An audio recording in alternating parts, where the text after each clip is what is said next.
Welcome to Redefining Engagement. I'm Francesca Duma, Director of Audience Development and Strategy at Contribly. And in this show, I speak to leaders and innovators in the media industry so that we can bring tips, wisdom, ideas, and even some things to avoid so that we can all do more engagement better. So without further ado, let's move on to our next guest. So hi, Jesse. Thank you so much for giving me some time today. As you already know, I have been delving deep into engagement, audience engagement, especially around the news, local news, national news, but any kind of publication really. And it's a fascinating topic. And we had a quick conversation and you had some amazing opinions. So I really wanted to have a conversation with you and explore your thoughts on the topic. Since there have been so many different opposing views and similar views, I really wanted to get yours as well.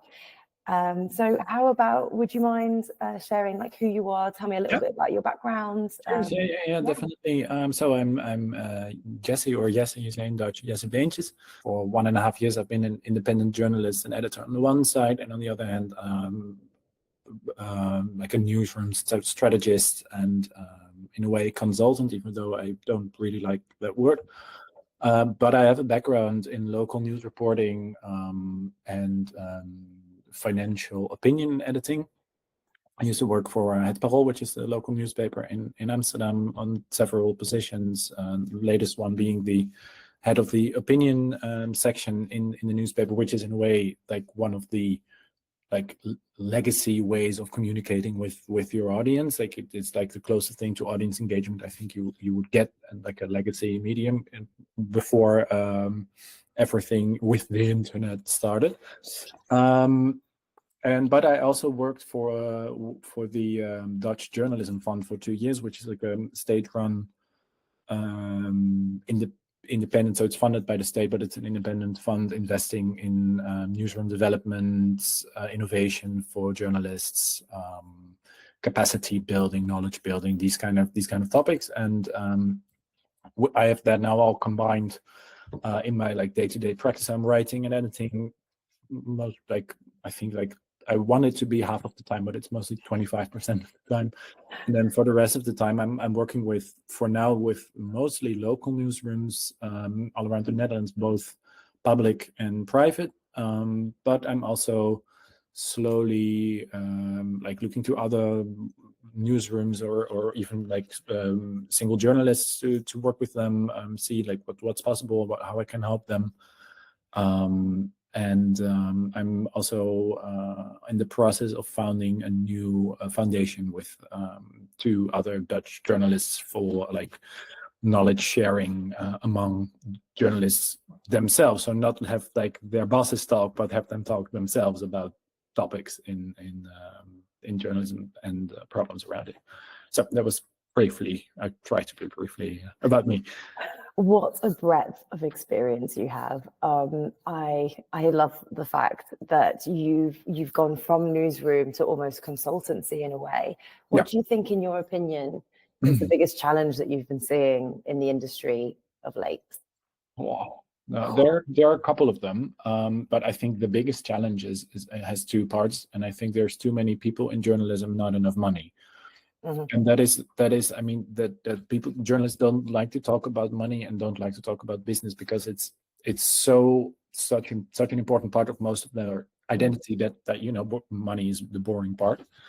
But then I think if you want to like innovate and like try to in a way save journalism or change journalism to what its potential is, at least in the Netherlands, there's just, even though the Netherlands is blessed with a large media landscape, there's actual government money flowing into journalism in several ways. We have some big media companies, and it's still, if you want to achieve the full potential, then actually I think there's just too much small scale businesses operating, and in order to achieve something, you need a certain scale, I think, to do that. And for me, for working with local journalists, that is a bit the paradox, I think, because on the one hand, you want to be local and invested and close to your audience, because that is your USP, I would say, as a local journalist or local newsroom.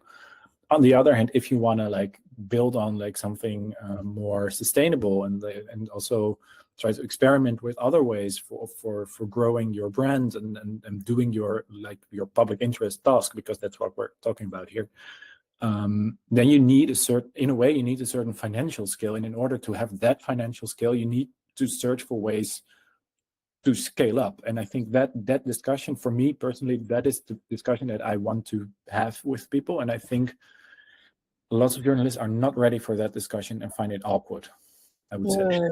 They're like teachers. They don't want to talk about the money. No. They want to get on with the job of holding everyone to account. And it's a huge paradox, and so difficult to have a conversation because it needs to be at scale, doesn't it?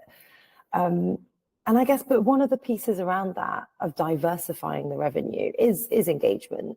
Definitely. Yeah. And so what would you describe in your experience as like audience or reader engagement? What does that mean to you?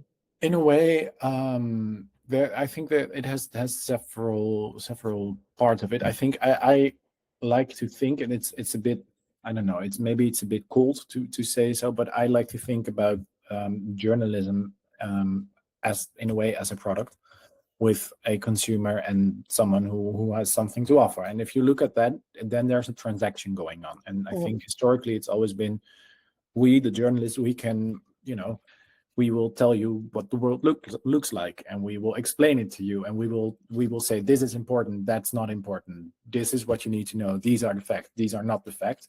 And the transaction is, we have this to offer, you pay. That's it. That's what it used to be like. And I think that with the what I said, like legacy media had some way of audience engagement in which like opinion pages in the Netherlands, in like the old newspapers. I think the Guardian also had it, and especially like with more like liberal countries, I think the op-ed section and opinion section used to be where you could have like letters to the editor, and that used to be kind of the only interaction you would have with your audience. And it was also very one way, because like people would write a letter to the editor, and then it would be published, full stop, done, discussion done. But now I think as journalists, we, since 30 years, and especially with the rise of social media, and first Facebook, then Instagram, Twitter did a huge thing. Now LinkedIn, I think, in a way, is also an interesting platform for specific certain kinds of journalism.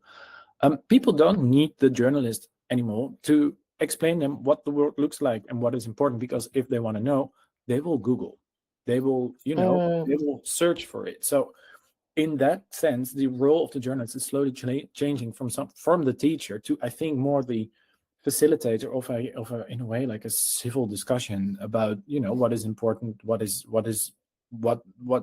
should democracy look like, what matters to people. And in that sense, the journalist, the transaction has changed from just news and money, but now it's like multifaceted and user, and here comes audience engagement, because I think in order to be able to do their job properly, the journalists need the input from the audience. So that is one way. They need the audience to tell them what matters in your life. What do you see? What do you perceive? What are the questions that are raised in your day-to-day life? If you like, especially with local journalism, if I live here in Amsterdam, if I look out of the window, I can see the University of Amsterdam, where there was last week, there has been lots of protests about it. And that's like a big global thing about Gaza and Israel. For me, it comes very close, because the way to my supermarket is blocked. And that is, that's something I encounter on a daily basis, which would be an interesting, not to just to promote my own story, but, that would be an interesting angle for local journalists about, such a big topic to see, like, oh yeah, it also has like infrastructural challenges for people who live there. So if you want, you can use that in a story to tell a story, but then you will need my that I can tell you this, like you will need my input, or tip, or a picture, or a video, and that's where the transaction gets a bit weird, because like legacy companies are still used to us consumers paying for what they have to offer, but in a way now it's different, because if I were to give a like a tip to the newspaper, then they need me. So that where's the transaction then you have to, like, if you do it properly, then as the medium you have to, or at least show appreciation. I think that's one thing, because people are I think we don't need to be mysterious about that, but people, they like to see that they have a certain, I don't know, influence or certain, that they're appreciated. That's one thing. But then on the other hand, then if you need your audience input, why would they pay for that? I don't know. Yeah, it's flipping that on the head. That is a very difficult question. I guess one of the questions is why do you think the journalists don't do that naturally? Like what do you think the challenges are? Why don't you think that? Why do they find that difficult? I think it's especially with like journalists from a certain generation that have not been raised, for example, with social media, in what social media actually is. I think when I was still working in the newsroom, we had to publish every article that was published on the news site. We had to put it on Twitter, just the link. Done. Just like like again, like very one-way sending. But then now over the years I knew already then, because I'm digital native, everything. I knew already then that this is not the way social media works, because it's always a two-way street. You can talk. It's a facilitator for communication, or at least that's the way it works best. It promotes interaction and not just sending. And I think that is such a new, or at least like over the last 20 years, I would say, that has become part of more and more generations' day-to-day lives. But it's not in the professional or the self-perception of the journalist to think about themselves as this facilitator of these, or someone who is part of this interaction, instead of, I need this interaction to promote my article.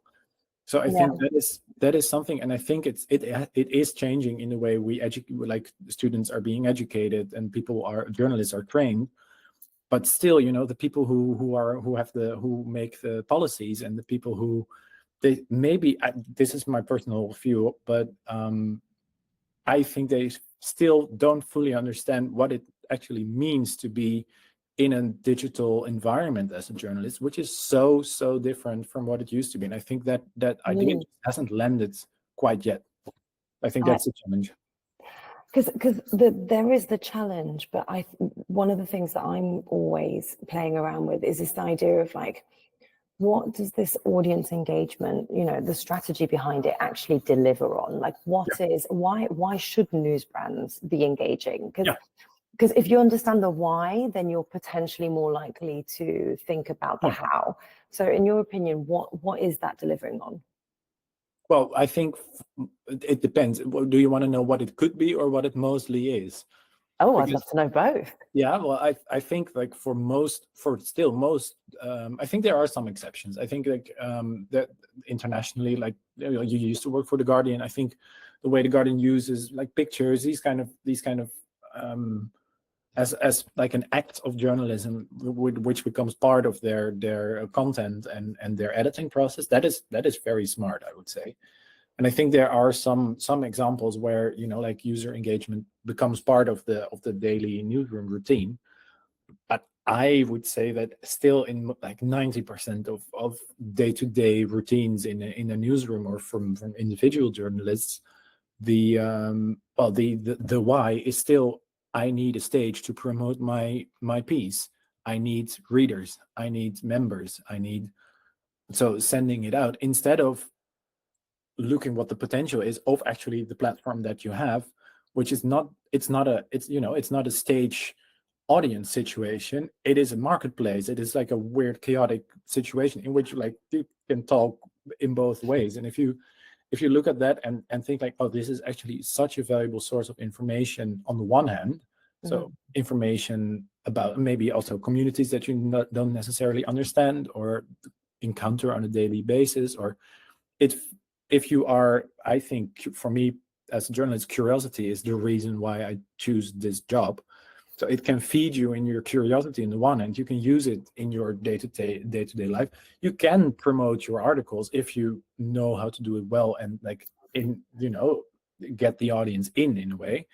And it's, I think, and if you look at it from a longer strategic point of view, engaging with your audience can have the ultimate goal to have them subscribe to your medium as soon as they start to see like, this is actually my place. I am a valued like a valued source of information, photos. This is like, it becomes part of an identity, which is not the same as they start deciding what they should publish or not, but they become part of the process. And I think that is what it could be. But as I said, I think in most newsrooms, there is more and more there's the idea that they want something to happen like that, but the old routines are just so much there. Yeah.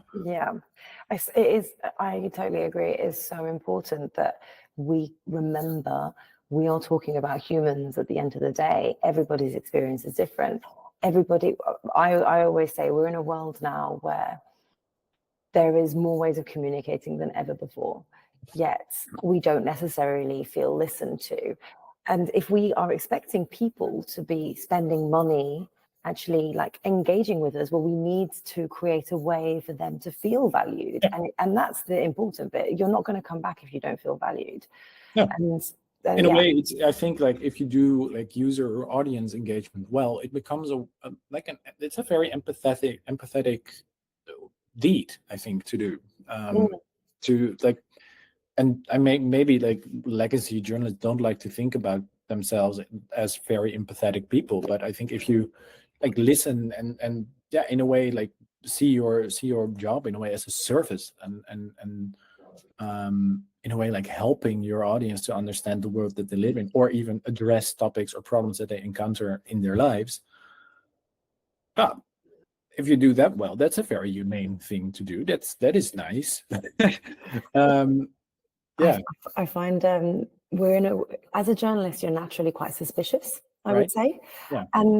And I think we almost create the suspicion about our readers, like why would they want to get involved? Why wouldn't they just want to listen to us? And actually, if we open up that dialogue, there's so much that comes out of it. So it's almost like taking away that suspicion almost that we naturally have and then opening it up to this place where it's curiosity. And there is so much in curiosity because you understand people so differently. Yeah, but it's vulnerable as well. It is. Like when I was head of the opinion page here in Amsterdam at Parool, I sometimes forwarded letters about certain articles that were published with criticism, or people saying like, yeah, you wrote about my neighborhood, but it's not just guns and drug related violence. It's also the place that I live. Some people could take that very well, but on the other hand, if you kind of like look to your like job in a way as an art, or you find yourself in a way an artist or something, that's vulnerable, because then people will start saying like, yeah, you didn't do your job well, which is not, I think most cases people don't mean that necessarily, like you don't do your job well, but if you want to interact with me, you need to do it differently. And that is vulnerable, and to look to yourself in that way, like in order to be interacting well with an audience, you need to like reassess in a way what matters to you as a journalist and who you are as a journalist. And culturally, I think it also is the team. It's the individuals within the team, and culturally within the organization. Like, what is our aim? What are we trying to do? Yeah. What do you think is? Could you give me an example of maybe like what does measuring engagement look like for you? What should that be? Yeah, it's a good question, because I think that we are luckily moving from just metrics and data.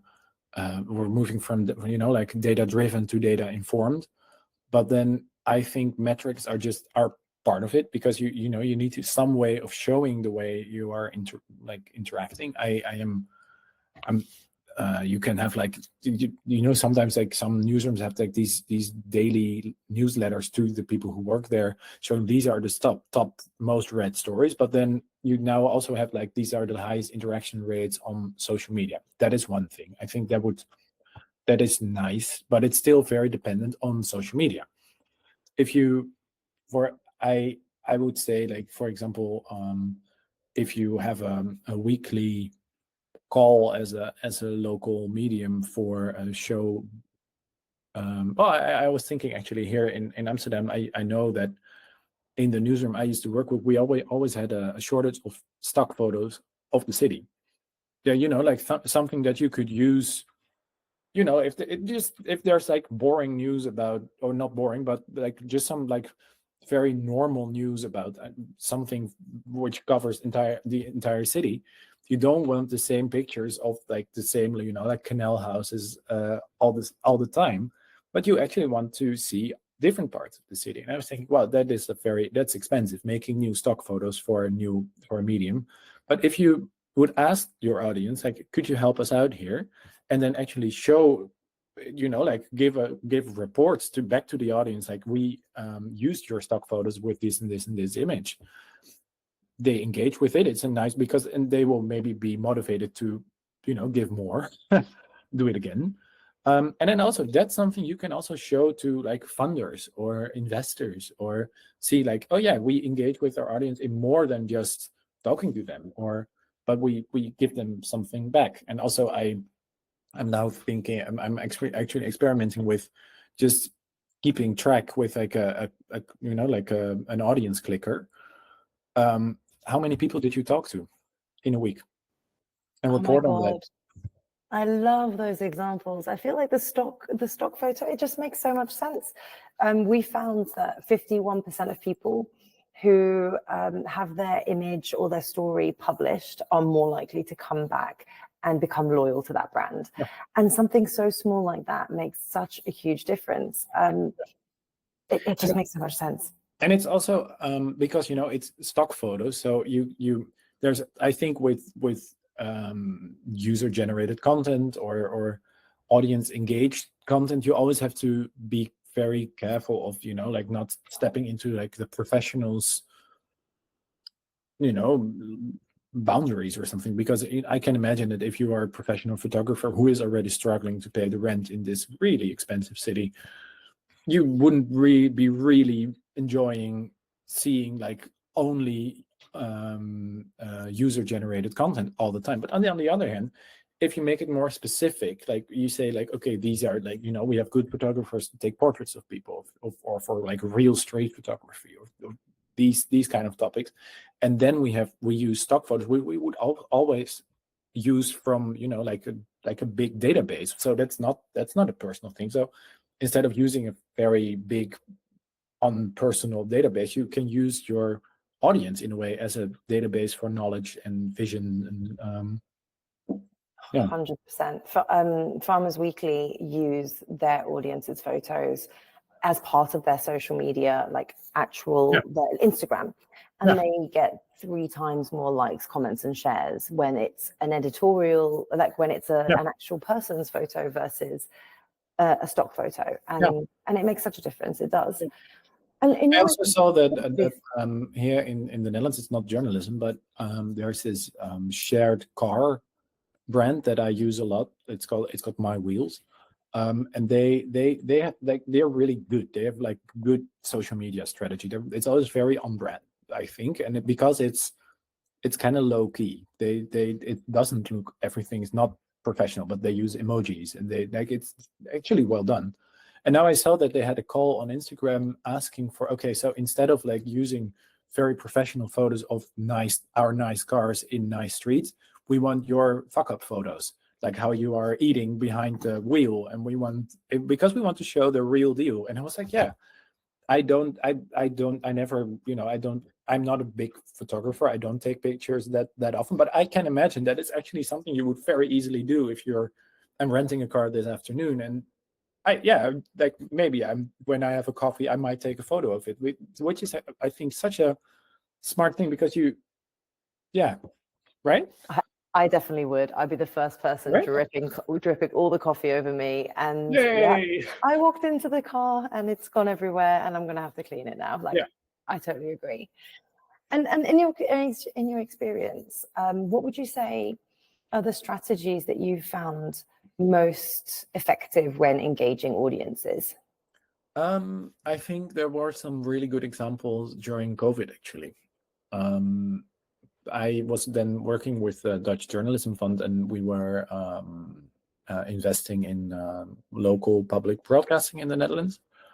And then there was this one project that I remember very vividly in Rotterdam, so second largest city, in which the local broadcaster, there was so much already coverage of like the problems and COVID and everything. So they started asking their audiences, what do you see now? What's your life like at the moment? And they put like these, like, what do you do to find free time? What do you do with your free time? What do you do to have fun? And they used that in they made, I think, like special reels on Instagram, in which I also answered questions that were being raised about, like, we don't have a garden, how can I go out? I think they had huge interaction with that. And then it was, in a way, it was a service, because they did something else than just, like all these numbers all the time, like so many people dead. And it was, in a way, it was kind of hopeful, I would say. But it was also very journalistic, because they did something with it. And I thought that was really, really good. Yeah. That's the important part is the important part is really doing something with it. It's not just asking to ask. It's about that engagement. I 100% agree. Yeah. And also another, which I'm now building with a group of local newspapers in Friesland, so in the north of the Netherlands, where we are setting up like a readers panel. But it's a different, because you have readers panels, but they're always there to judge. They say, like, this is not good, this is interesting, but we're more and more using them as a source. So to ask, okay, so parking, for example, that's a very local newsroom thing, always parking. But what do you encounter with parking? And they are very willing to give their opinion. And then now the challenge is just to not just have like a small bar chart next to an article, like, our reader panel says this and this and this, but actually, like, start like have it become part of your journalistic process to already start when you like get a press memo from the local city hall about parking, like, start thinking, oh yeah, but what do our readers actually think about that? Do they agree with this? That is growing, and it takes adaptation for these newsrooms to think about it differently. But the nice thing is they are small newsrooms, so they can change their routines very quickly. It's a massive positive to be able to do that. You actually went straight into my next question, which was, at what point should we be thinking about our audience? And I love that you just, is there anything you'd want to add to that? Like, always. I think because that's why you're there, right? Like, or at least, like, I think you should be thinking about your audience all the time, because I think you're there, and you should think that you're there for the audience. Otherwise, I think we all have our ways of being very, like, how do you say it? Some people like to have their names printed. I'm writing a book I'm not ashamed of that. Like, I want to have my name there. That is nice. But then if that is so important to you, if that's the only thing that matters in your job, I don't know if you're doing the right job. Enter your book plug here. Yay! And definitely, like, Jesse, tell us a bit about your book really quickly. Yeah, it's a book about another way of looking at masculinity that I wrote and researched after I was diagnosed with testicular cancer in 2020. So I call it, in a way, a journalistic historical book, but it's also very much, I don't know, about self-discovery. I raise a lot of questions about who gets to decide who is a man, who isn't, because I'm kind of worried about the very strict frames about this is a man, this isn't, which with all the implications for young boys growing up now and only having, as an example, Andrew Tate. I think there are alternatives there. End of the plug. I was actually going to say, is there any engagement pieces that you did while writing the book as well? Like, was that something that you considered along that process? Actually, yeah. I put a question out on Conquer.nl, which is like the big forum for cancer patients in the Netherlands. And I said, I am writing this book, but I have my own personal experience, but I really need other people's experiences and point of views. So I actually had a lot, like, people messaging me. I met up with a lot of guys who told me their experiences, and some of them ended up in the book, some others didn't, but then I told them that I did or didn't use it. And it helped immensely to grow to get a bit of what the same diagnosis can mean for different people. So yeah, that's I use it in that way. Yeah, it's so important for relevance as well, to make sure that you're giving those other points of view, that you're not just putting your own bias on it, but other people's experiences are so different, and it's that curiosity piece again, isn't it? Yeah, and I think it also is, over the last years, there's been a lot of about how neutral is journalism. I think you are a person, so you are not neutral. You are never neutral. You have your point of view, you have your experience, you have your identity. But then, as soon as you start, being a bit clear about this is me, but that doesn't mean I'm not interested in what you are, and I can see that I am just one way of looking at things. And I think actually audience engagement or user engagement is also a way to deal with this big journalistic question, like neutrality, because you can say we are here, but we want to know what you think. And what do you see? And I think that then you can show we are not neutral, but we are open and curious. And yeah, and on that, have you ever had any engagement in your experience that surprised you? It's a good question. What comes to mind actually is I wrote a couple of years ago. I wrote a story about LGBTQ couples on holiday. It also came from a certain personal experience that once my partner and I were refused to sleep in the same bed, actually in the Netherlands, which was odd. And then I wrote a story about it. I interviewed some people, and then that is actually the story that I got so much feedback on social media, but also people sending me emails about it, and that they recognized it and that they felt, kind of seen. And I was so surprised by that. I hadn't seen that coming, and that, it's a couple of years ago, but still, I sometimes think I should have done something with that at that moment. I should have, these people that I didn't ask them for that, but they approached me. I should have done something with that, because apparently it was big. It was more people having experiences there that it could have started. That I was surprised now, and now when you ask it, I'm like, oh wow.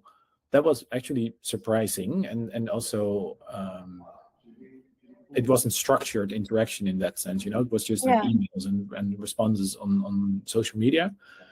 But now I think if I were to do this again, I would start thinking about this immediately before putting a question out there, and it could have been even more and brought me maybe even more. But yeah, there was something that surprised me, because for me it was highly personal. Yeah, and I love that idea that we are self-reflecting as well as within our industry, looking at because I know for myself, my view of engagement has developed so much in the last few years, and the fact that you're looking at a story that might have happened in the past that is huge, massively personal, but looking at it again and saying, well, how would I have done engagement now?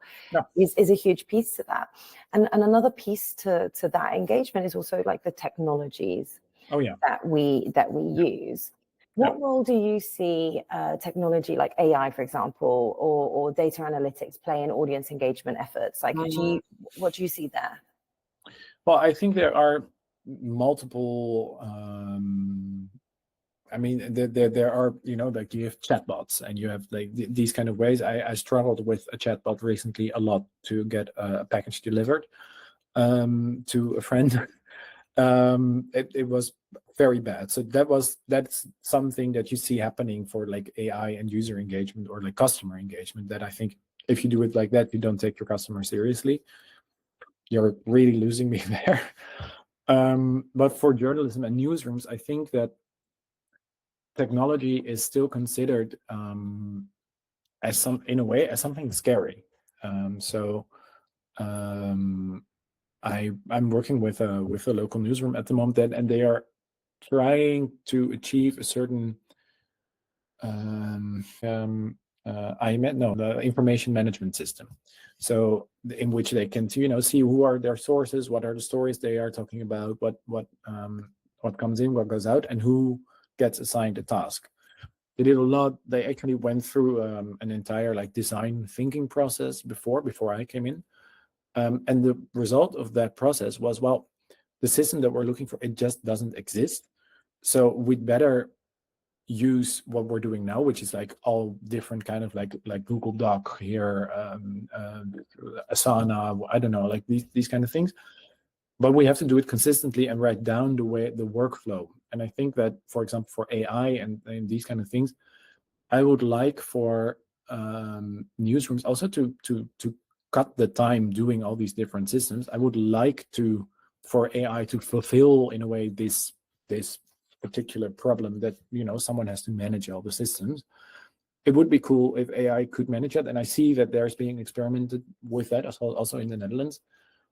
For example, I heard that there's this insurance company who now has a social media AI bot who they use it for their social media posts, but then someone has to put the input in and get the input out. So it's still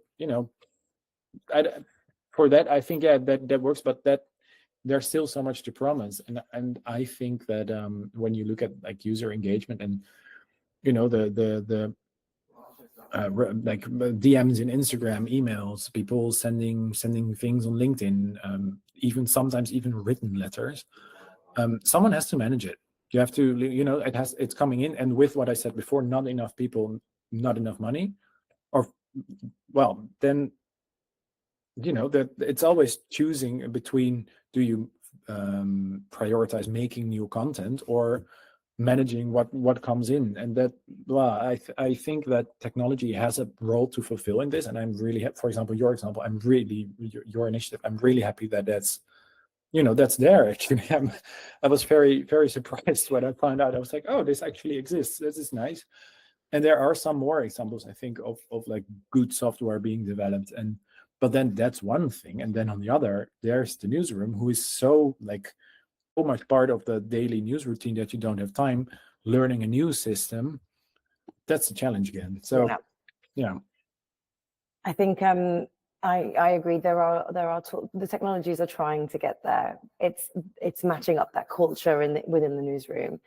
The using new technologies is one thing, and then having the right technologies is the other. Like, those chatbots are awful. I completely agree. And what about like going back into the challenges? Because at the end of the day, the challenges more are human than anything else. Yeah. What do you see as like the common pitfalls in or challenges in audience engagement initiatives that you've worked on in the past? I think they always die. I think that's the big thing. Like, it starts with like, wouldn't it be nice too? And then it's always a bonus. It's always a bonus. Like the audience engagement. There are some like newsrooms that I know that they are changing. Like in here in the Netherlands, there's Een Vandaag that does a lot with user. They were doing really good job. But that means that they had to like change budgets.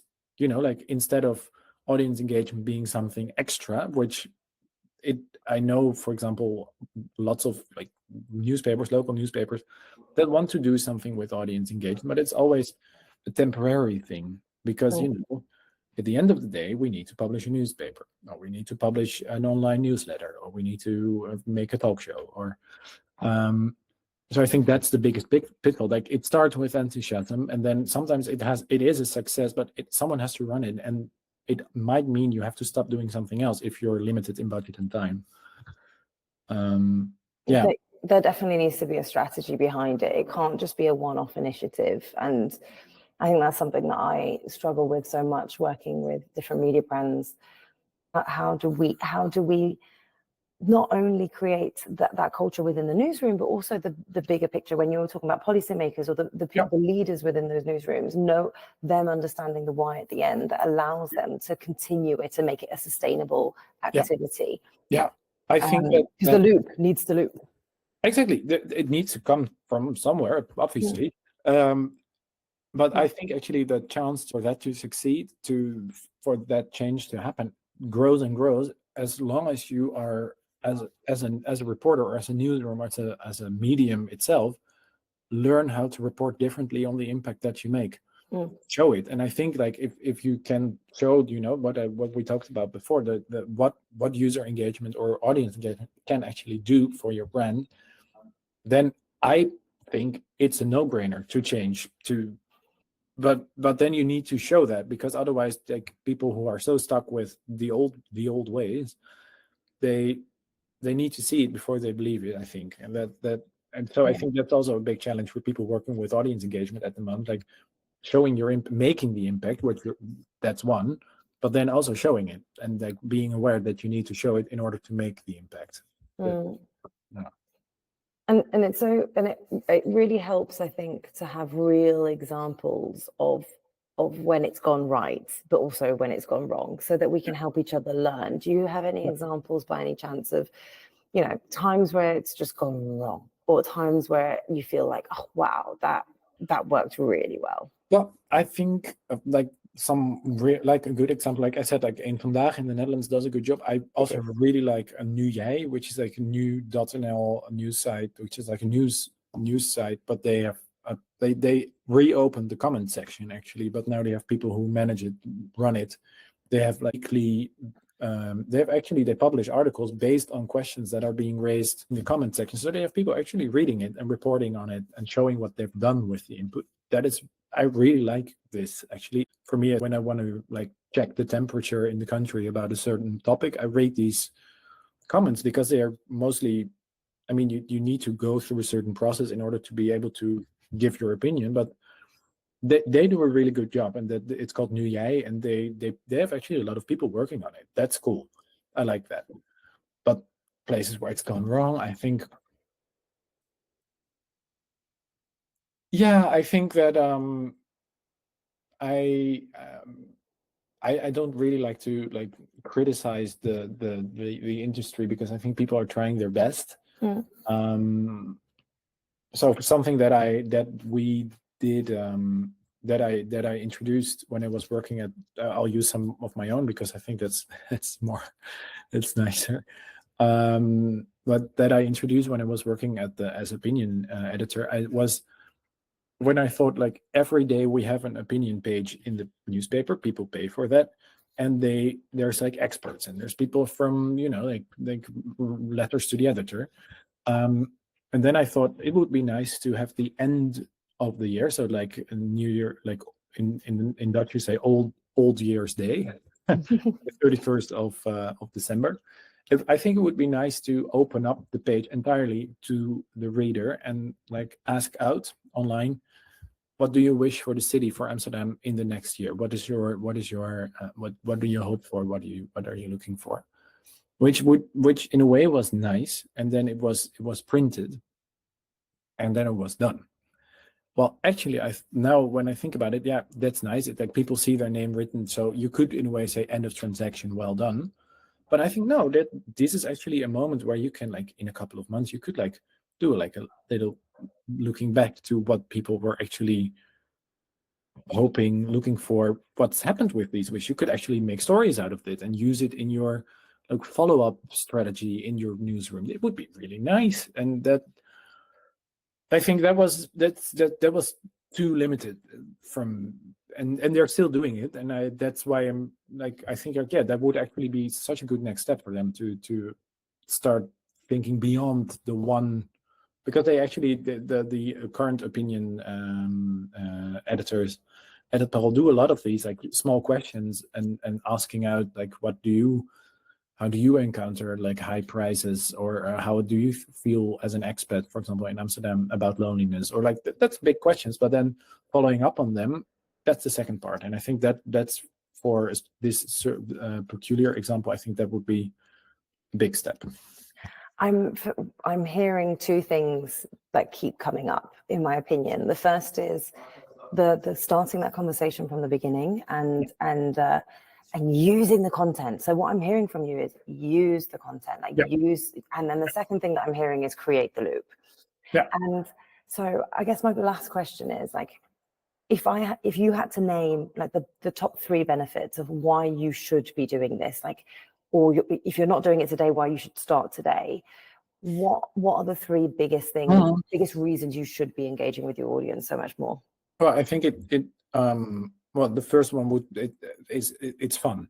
That like literally it makes your job more fun to be talking and interacting with the people that you work with. It's nice. It's cool to do. That's one, definitely. Yeah.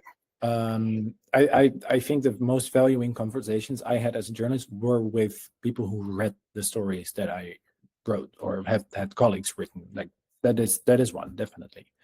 Then I think that's also a personal one. It might actually give you a certain sense of fulfillment because it adds into your professional view as a journalist to know what you're doing for whom. So that's like 2 personal ones. And then 3, I think you can actually grow your brand with it. If you can, ensnare in a way the communities, because there's the standard news reader. They're getting older and older. And for example, I keep on using this example, but I think Amsterdam is a good example. This is a big city with a fairly highly educated population, but then not everywhere. And these people also are citizens of the city. They encounter a lot of things in their daily lives. If you are able to, attach those people and like give them the feeling of being valued and being seen and being heard, you might as well have that your medium or your brand becomes part of their brand or their identity. And they might not have the means right now, but maybe they have, in a couple of years they have a new job and they think, you know what, I'm gonna start for this newspaper or for this online platform because I feel valued by it. I feel a certain way of ownership. So I actually think it's also a very commercial, growing your readership or membership. Why not? I see no reason why not to do it. But that's I love it. So it's fun. It's essential as journalists, and you're future proofing the brand. You're building the brand. You're building that community. I love it. Well, Jesse, thank you so much for your time and for your experience. It's an amazing experience and great insights. Really, thank you so much. Lovely.